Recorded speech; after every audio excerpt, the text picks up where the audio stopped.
from his studios in New York, it's time for Wake Up Call with Dan Tortora, where sports meets life.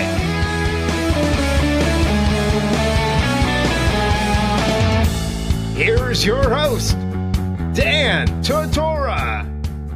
Welcome back here to Wake Up Call with Dan Tortora on WakeUpCallDT.com, your one-stop sports shop, and on MixLR.com/WakeUpCallDT. Proud to be here with you every Monday through Friday from 9 a.m. to 11 a.m. Eastern Time. We will be off for the holiday, though, on Christmas Eve and Christmas Day, so enjoy your Monday and Tuesday, and we'll be back with you on Wednesday.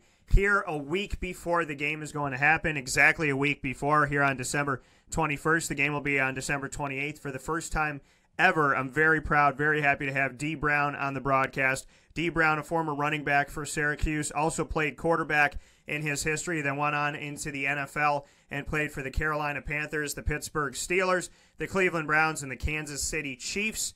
I told him I got some of those cards. I used to go to the Dome and watch him play. It's always an awesome opportunity when I have the blessing to speak with a player of any background, especially my hometown of Syracuse, New York, where I could say, yeah, you know what? I used to watch you in the Dome, and I'm not just saying it to say it. It means a lot to me that we connected this past week because D was one of my favorite players to watch. He was one of my favorite running backs to watch, and I watched him when he was with the Carolina Panthers. So with that being said, it's my honor and my privilege to welcome D. Brown onto the show, and for the kid in me to be excited this morning to finally talk to D. Brown. So, D, how are we doing today? Great, Dan. How you doing? I'm doing well, and you know, what do you think of that? I mean, the fact that, you know, I'm sitting here, just turned 33, and, you know, I used to come into the Dome, used to watch you play, and, you know, for me, I mean, what does that do for you when people kind of bump into you and talk with you about it? Because for me this morning, and I know that you and I didn't speak about this, but you were one of my favorites to watch in the Dome, so I feel very privileged to have you on the show this morning. Well, Dan, I tell you, I appreciate every word that you just spoke, man. It's always good to run into some fans here in my hometown in Charlotte and see some Syracuse alum, but it's always appreciative to hear you guys say those kind words. It lets you know that you appreciated the effort and what we were able to accomplish while we were there at Syracuse, so I appreciate you. Yeah, and you definitely had left a mark there, and I want to go back to that time. We're going to talk about a bunch of different stuff today, but you know, what do you remember about your time at Syracuse? What did you kind of take with you and put in your pocket, so to speak, when it comes to Syracuse? I tell you, the structure that Coach Pasqualoni and the guy that mentored me, Coach Rogers and Coach Walter, the structure that they kind of provided for us, I think really helped us. If you ask a lot of the guys now in their professional and personal lives, the structure that they put together for us as far as scheduling, the way we practice, the way we just conducted ourselves on and off the field, the way we travel, it helped us as young men right now. And we may not agree with some of the tactics, then, but we definitely have benefited from them now. And on the field, you just, I think some of us as coaches now, well, we take some of the same habits and routines and teach our young men that are under our wings now. So I just take the learning lessons that we have, the life lessons that we learned from that experience, and obviously the friendships and the camaraderie that you have with your teammates. Those things are everlasting. And so those are the things that you remember the most. You played at Syracuse, speaking here with D. Brown, Syracuse running back in their history. You played at Syracuse from 1997 through 2000 when they were part of the Big East. What do you miss about the Big East? Do you miss the Big East? Well, it's not the Big East that I know. And so I don't recognize all the teams in this new Big East, but I do miss the old rivalries. I do miss the Syracuse Lions. I do remember and miss the Boston College-Syracuse battles. And so you would like to, even going to basketball, I'm an avid basketball fan, and the Georgetown, those battles that we had on the court with those guys, you miss those things. You miss what the Big East brought just as a whole from a conference standpoint. From top to bottom, I think year in, year out, we were one of the top conferences then. And so the realignment has kind of changed that, changed the flavor a little bit. But still, we have to make our mark in this new ACC that we're in. And I think Dino is doing a great job right now. We're finally on the upswing. I think, we continue to get some of those big-time recruits that we're getting, some of those Donovan McNabb caliber guys, and we'll be on our way to, top of the chart soon. D, when you look back at this and you look at the history for you, like you said, the realignment, the changes, the Big East became what is now the American Athletic Conference. It only had Cincinnati, UConn, and South Florida as members before it added the other 9 that it brought in, and Navy being one of those teams that was independent forever and a day that's now a part of the conference in football only. When you see the Big East dissolve and become just a basketball conference and the American Athletic really be stripped more than anything and have to build it back up, UConn was the only semblance of the Big East, South Florida was not, and Cincinnati was not, but those were the pieces. When you see realignment and everything that it did in Syracuse and Louisville and Pittsburgh going to the ACC and Notre Dame still being independent but playing them, a big part of their games against the ACC, and what's happened with the Big 12 having 10 schools, the Big 10 having 14, their names don't even make sense anymore, the Pac-10 becoming the Pac-12. What did you think of the realignment and all of the changes and the fact that Rutgers is in the Big 10 and Maryland is in the Big 10? There's been a lot of change in the last decade inside of collegiate football. Well, I think because, first of all, there's nothing wrong with change. We have to understand that. And so, with that being said, I think the reason we have this perspective is because those teams that got realigned and moved away from the Big East haven't had that much big, success in those other conferences that they had went to. If that was the case, I think we would say, okay, well, it did work out. But that's the reason that we're kind of in the middle of the road, the bottom of the conferences in most of those realignments. And so that's the reason why we have this perspective. And that's what it kind of took away. It took away not only that, but also it took away some of the traditions that we're used to. And like I was saying, the old rivalries and things that had some culture to it and some definition to it. So those are the things that you kind of miss the most. But change is good. I just maybe not all change was from a realignment perspective was beneficial for everyone. But it is what it is, and we have to move forward with it and try to make the best out of it because we can't go back. So let's see what we can do moving forward. Being in a division in the Atlantic Division of the ACC that features Florida State, who's typically good, Clemson, who's always good under Dabo Swinney for the most part. You see that. You see Louisville, who will eventually find their way back up, had a tough season after the loss of Lamar Jackson to the NFL. But you see Louisville, you see Clemson, you see Florida State. NC State's gotten better. Wake Forest has gotten better. Boston College under Steve Adazio is now going to their 5th bowl in 6 years. So playing within this division is no cakewalk by any stretch of the imagination. What do you think about where Syracuse is at? Because this year they finished second only to Clemson. They were a few points away from beating Clemson. And out of 14 schools in the ACC, if you take both divisions, Syracuse was technically second best out of 14 because they had a better overall record than the Coastal Division champion, which was Pittsburgh. So this year it looks great. But inside of the division they're in, Clemson, Louisville, Florida State, Wake Forest, NC State, Boston College, it's not a cakewalk. What do you think about where Syracuse is sitting at as far as divisions go around college football? I think Syracuse is on the upswing, Dan. You have to look at it for what it's worth. Every year we're improving, and we're going to peek and kind of see what type of personality that Dino is bringing to the program. Clemson is obviously at the top of the charts right now, and so that's the dog that you have to go and chase. And so I don't think our culture in Syracuse is scared of that obstacle. We can go and get it, and it's just a matter of continuing to be consistent and even taking it to another level in our recruiting and going to get some of the top 4 or 5 star guys. And even if it's not 4 or 5 star guys, get you a 3-star guy, but know that he's coachable and you can project him to be a very big contributor for your program in his early years. And so I think those are the directions that the program is going. I think it's a good direction. I think if we continue to improve in those areas, I think Syracuse is right there. Like you said, you look at what we were able to do against Clemson. We had them on the ropes. We should have beat them. Let's be honest. We handled Florida State. Louisville is Louisville, and Boston College is always going to be a rivalry game and a tough game because those programs know each other. But I think Syracuse sits in a great place, and I think this bowl game next Friday will be another position that we can show how strong of a program that we are, and we're improving, and we're going to evolve to be one of the top programs in the ACC. That coming from D. Brown, former Syracuse and NFL running back as well. D, to go back at your time, 1997 to 2000, I want to name off a few of these guys, that I've met and have either had part of the show or have at least been around, and that being Donovan McNabb, Kyle McIntosh, Rob Conrad, Nick Sedano, Kyle Johnson. All these. I mean, that's just 97 alone. Ian McIntosh as well, and the addition of some of these guys, the Nate Trouts of the world, and the Phil Nashes. And so on and so forth. Obviously, Kevin Johnson, who had success with the Cleveland Browns inside of the NFL, and on and on and on and on. And Quentin Spotwood was one of my favorites. I mean, when we look at Will Allen, these teams really were something special under Paul Pasqualoni from 1997 to 2000. R.J. Anderson, Troy Nunes, Blast from the Past, Medee Williams, Diamond Ferry. You had so many different talented, amazing players on these teams. Just to go back and speak on your history at Syracuse and the teammates that you had while you were there.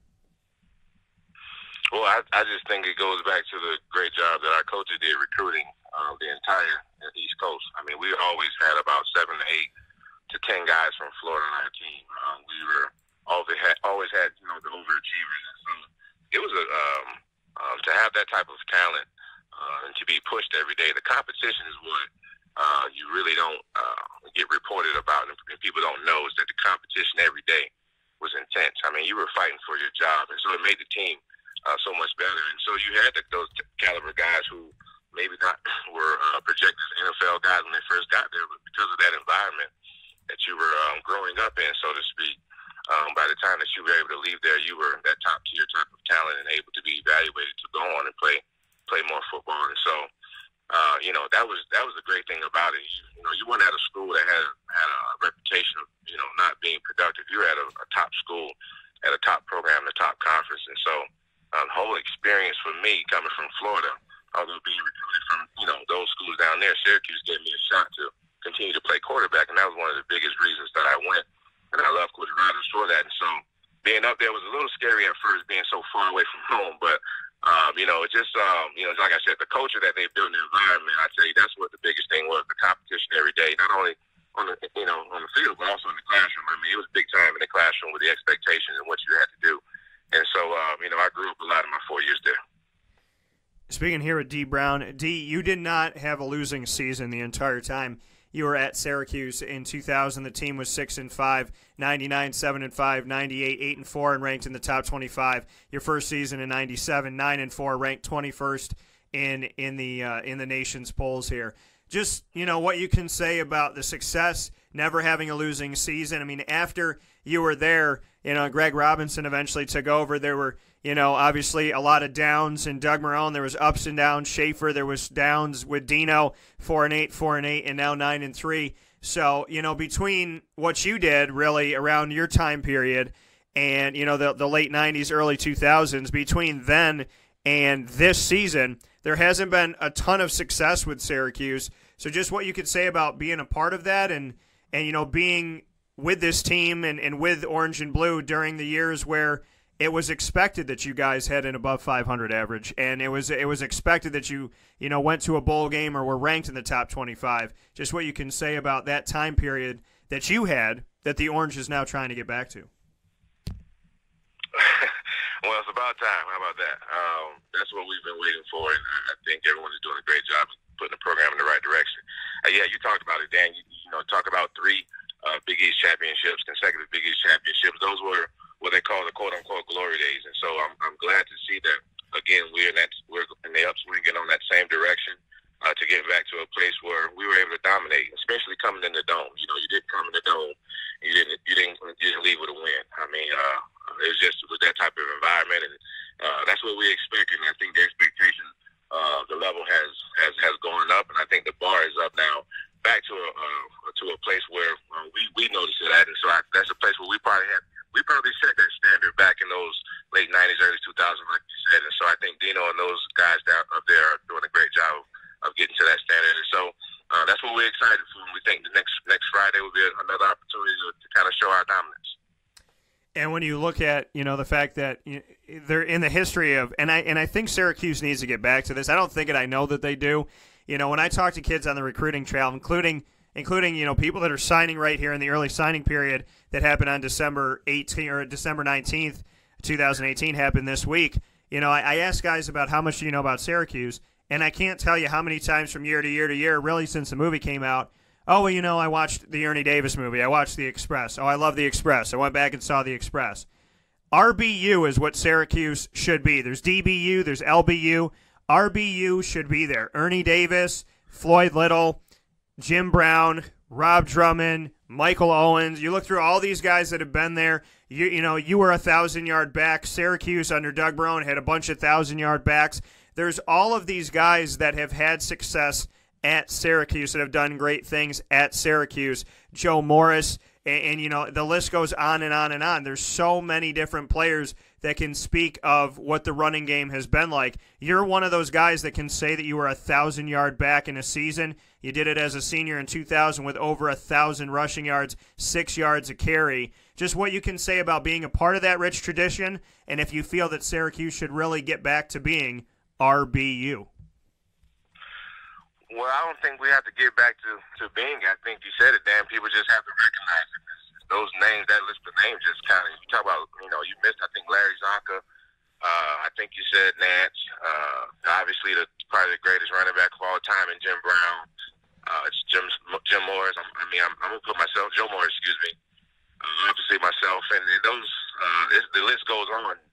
Mookie James Monroe, Walter Reyes, rest in peace. And so, that's a quality group that you're talking about. And we should be, recognized for RBU. A lot of fans will argue with you, and I know if the Edgerrin James or James Jacksons, Clinton Porters of the world will say that it's really, Miami, but I think Syracuse has a long list of productive guys who not only have put on a show in the NCAA, but also has been productive in their NFL careers. So I'm very proud, Dan, to be a part of that tradition. To be among that list of great running backs that have honored the great orange for the Syracuse Regiment. And so I hope I've made those who have supported me proud, and I live in that great tradition of Syracuse running backs. I do. I'm proud of it. Yeah, and you mentioned, like you said, you mentioned the Larry Zonkas and the James Monroes and whatnot, and Walter Reyes, who, and I will always remember, and Walter Reyes, his connection with the Panthers too, but Walter, had said to me in a conversation that we had, and I think he was with his wife, he might have been driving, I remember what street I was on. He said, Dan, it's anytime you ever need me, I'm there for you. I'll never forget that. The day I found out that he passed away, I remembered and went back to that conversation where he said, anytime you need anything, it's a pleasure for me to be on the show. I'll always do whatever I can to help you out. And, I want to put Kyle McIntosh in there because Kyle and I asked him to do an event over the summer, and he drove 5 hours just to be there for it. And it just out of the goodness of his heart, we were donating to charity. He didn't make any money off of it. He just did it because he wanted to be a part of it. Rob Drummond, one of my closest friends, and I was actually with Rob last night. And, there's so much to say about what you guys have done. And to speak to the character, I've been in this racket, been living in this world for 15-plus years of being a sportscaster. I started right around 18. I'm 33 now. And to speak with all of you guys, it has been such a blessing for me because I either read about you or saw something or someone spoke to me about you or I physically watched you in the Dome. But the character of the athlete at Syracuse, I feel like that needs to be spoken about because when I speak with Marvin Graves or Todd Philcox or yourself or Kyle McIntosh or Ian McIntosh or Rob Drummond or Donovan McNabb or Don McPherson and on and on and on, Rob Conrad and so on and so forth, the character of the player that comes to Syracuse and really what it takes, reaching out to you and saying, hey, D, you don't know me, I don't know you, this is what I do for a living, I'd love to have you on the show, and just that response of, yeah, Dan, I'd love to be there, what time do you want to do it? So many of you have been so hospitable, so open, so welcoming, that I really feel like I have to shout out the character of the player at Syracuse and just, give some credence to the fact that you guys really do stay out in the community and you're always open to being a part of the show, and I'm thankful for that. Oh, we appreciate it again, Dan. Thank you for having us. It's a Syracuse community that we're proud of and proud to be a part of. So anytime one of us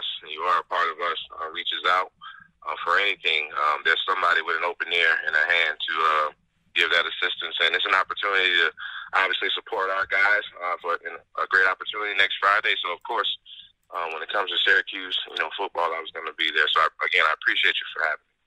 Absolutely. And really quick here before we wrap up, I know that you have a connection, obviously, to the state of Florida and a connection to that whole area in Orlando. Just what you're excited about to be going back there and, to be spending some time down there, if you're going to have any type of mini reunion, to tell people kind of where you went to school, your connection down there, and if you're looking to do anything special when you go down for the game.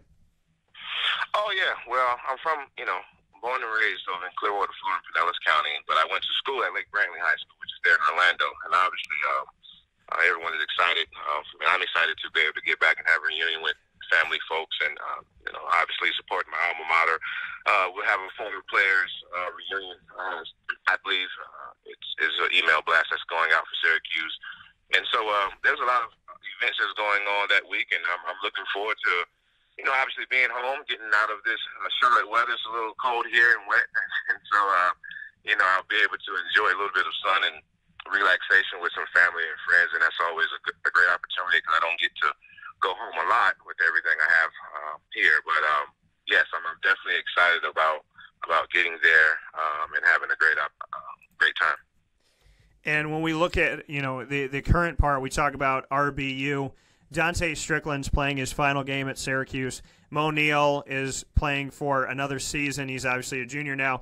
Markenzie Pierre is there. Abdul Adams, who transferred from Oklahoma, can play next season. Jaravion Howard has done positive things as a true freshman on the team. And then on top of that, Syracuse has gone into this early signing period and gotten some running backs for their future as well, bringing in Jawar Jordan at the running back position and giving him an opportunity. And so, I mean, what would be your words of advice for the guys that are coming in as the running backs are already there as running backs on the team? What do you want them to know as a former running back that went through the Carrier Dome and through the trenches of Syracuse? Well, I tell you, Dan, I hope Dino is listening. When I get down there, I really would love to be able to talk to those guys face to face. Watching O'Neal, I'm a fan. I really love the kid, his abilities. I think he's one of the top guys, and I think he's going to have a very big game next Friday. But just for the guys coming in, man, it's just to, just continue to work hard, get better every day. Herm Evers is a wonderful coach, a guy that I'm a big fan of, and he always says, don't confuse effort with results. That's one of the things that I would tell those guys is, this is a time in your life where, results matter. And so if you want to, be big time in the classroom, be big time on the field, then it's going to take performance. It's going to take focus. It's going to take determination. You're going to get hit and get knocked on your butt, but you got to get up very quickly and get ready for the next opportunity because that's life. And so things that they're going to see and experience as running backs, it's also some life lessons in those things as well. And so just continue to embrace every moment, even right now in the week that they have ahead. Because you never know, bowl games are not guaranteed, you know what I'm saying? So you have to enjoy every moment going into this week. And so that's what I would tell those guys is, just live in the moment, but, at the same time, work hard to produce results because that's where it's at. How old does it make you feel that Kevin Johnson Jr. is at Syracuse right now? Wow, I didn't know that. So, yeah, KJ. I didn't know the little guy was there. That does. Well, you know what? I'll tell you what. Dan, I don't feel old at all. All right, so I'm not even gonna let that creep into my mind. Good. I'm happy. The fact that he's there just lets you know that life is good. Put it like that. Life is good. Life is good. I appreciate that. And I got to ask you about, this bowl game. Will Greer has decided to get ready for his NFL career. You played in the NFL. Two-part question on this. What do you think about players foregoing the bowl and not participating in their final game is number one. And then number two, just what you think about Eric Dungy and his NFL hopes. Well, I'm a little biased when it comes to Will Greer. I'm good friends with his father, and I actually coached against him all throughout his high school years. And the kid was incredible then, and so I support his decision because I understand where his heart is at and what he's trying to do for himself and his family. That it's a business decision. I get it. I understand the old traditional mindset would say, you're giving up on your team or you're not fully invested. But at the same time, this is a business decision. And so a lot of people look at it that way. And so there are a lot of things that's going on that you have to consider. And health and your family and future earnings and things of that nature are definitely considerations, because who wouldn't? So I'm necessarily I'm not against it. I don't support it. I understand it. So when it is appropriate to do, I think it's a business decision that has to be made, and so you don't look back when you make it, and let's move forward. Again, this is what I said, Dan. It's going to be good for us. What was the last question you asked me about Syracuse? With Eric Dungey, and just what you think about, what I'm hearing out there right now is that, teams like what he can do. They obviously like his talents, but they're very concerned about his injury proneness. So there is that kind of that, could he be drafted on day number 3 between, maybe rounds 5 through 7? There's the liking of his tenacity and the liking of how he plays, but then the other side of it is there's a concern of his health. So what do you think about Eric Dungey and his future? Well, I think he reminds me a lot of the backup quarterbacks for Carolina and for New Orleans. He's an athletic kid. He's a tough kid. He's a winner. So he's pretty accurate. So I think there's a lot of great intangibles that, from a quarterback standpoint, that you want on an NFL roster. From his injury standpoint, there is a concern because he has gotten off injured, but I also think that's a maturity standpoint. When he gets to the next level, the quarterback is very protected. And so as long as he learns how to, play within your strengths, but also know that you are protected by these rules, and so use these things like sliding and things of that nature so you can preserve your body and not get injured, I think he'll, if he just, kind of focuses on that, continues just to do the natural process of being an NFL quarterback, a young guy, he'll have a productive career. But I think he definitely has the intangibles to be a guy that you can count on, to win you a couple of games. If you started one down, things of that nature, I think he definitely has those abilities. And when you talk about, comparing him to other quarterbacks, you brought up Carolina's backup and New Orleans backup. New Orleans has Taysom Hill, who has been brought up by other Syracuse players. And Jay Bromley actually brought him up, Jay being a defensive lineman down in New Orleans. And, he spoke about Taysom Hill and how there's kind of that look to that he could be a utility player. You said Carolina. Are you looking at him as Taylor Heineke, a comparison there too? Yeah, even if you look at, obviously he's not Cam Newton, but if you look at just the style of play and the physicality in which they can play with. A lot of quarterbacks can't even play with that physicality, but they do have that ability when you need it. You don't rely on it, so often in the National Football League because you have, guys who can make those plays. But it is an intangible in the way offenses are evolving now. It's something that you consider when you take a guy like Dungey. And so, yeah, I think he's definitely like, the two individuals that I spoke of. But again, he has major upside, as well. And so there's a lot of room for him to improve. And he's already very good. So, if you take that into consideration and look at the potential, the sky's the limit for a guy like him.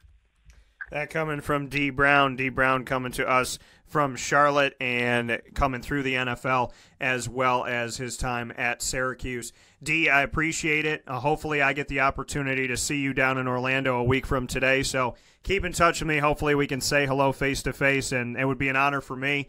And I definitely appreciate the fact that, you reached out and that we got to connect and get you here on the show. And hopefully there's plenty more opportunities to come here for you on the broadcast, because we've opened a lot of doors and windows in this conversation where I could kind of keep you on here for another couple hours. So hopefully we can get you back. Dan, it was an honor and a pleasure. It was all mine. Anytime. And go Cuse, and let's get it this Friday. All right, well, I appreciate it. Well, safe travels down to Florida, and I look forward to seeing you soon. Talk to you soon. God bless you. All right, God bless. Take care. Bye. That coming from D. Brown once again. And, you talk about coming full circle from the annoying moment of the week to what just happened. Annoying moment of the week, people don't say Merry Christmas. They celebrate Christmas, but they don't believe in God. To the moment right now where D. Brown says, God bless you. And I didn't sneeze. Just saying it out of the goodness of his heart. So thank you to that. There's moments in life where you stop and you say, I'm really upset about this, and then this happens, and then all of a sudden you feel better. So God bless to to D Brown, and it's great, and it's really an honor for me to hear those words. So, man, that was good to hear. I appreciate it, D. Thank you for that.